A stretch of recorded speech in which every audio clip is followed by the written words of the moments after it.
साथ साथ बताता जा। भवाना कश्मीर में होने वाले बदतरीन मुजालिम पर आलमी बिरादरी की मुजरिमाना खामोशी काबिल मजम्मत है। कश्मीरी अपने हक के लिए आज़ादी की जंग लड़े हैं। रिपोर्ट करें हैं नासिर अली कारब। कश्मीर में होने वाले बदतरीन मजालिम पर आलमी बिरादरी की मुजरिमाना खामोशी काबिल मजम्मत है। कश्मीर अपने हक के लिए आज़ादी की जंग लड़ रहे हैं। यौम यकजहती कश्मीर के मौके पर गवर्नमेंट हाई स्कूल चक नंबर 253 में एक तकरीब का इनकाद किया गया। तकरीब में खसूसी शिरकत head teacher, tehsil commissioner of girls guide association Riffat Ismail, district girls guide secretary Tayyaba Batool, school teacher और तलबात ने शिरकत की।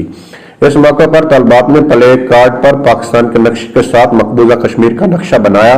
तकरीब में खिताब करते हुए डिस्ट्रिक्ट गाइड का कहना था कि 5 फरवरी को यौम कश्मीर मनाने का मकसद कश्मीरी भाइयों के साथ इज़हार यकजहती है, जो तवील अरसा से भारतीय मजालिम बर्दाश्त कर रहे हैं। आलमी बिरादरी को दीगर ममालिक में होने वाले नाम नहाद इंसानी हकूक की खिलाफ वर्जियां तो नजर आ जाती हैं, मगर कश्मीर में भारत जो बदतरीन जुल्म सितम का बाजार गर्म किए हुए है वो नजर नहीं आ रहा। आलमी बिरादरी की मुजरिमाना खामोशी को हम मजम्मत करते हैं और अपने कश्मीरी भाइयों के साथ हैं। नासिर अली कारब, 44 न्यूज़ भवाना।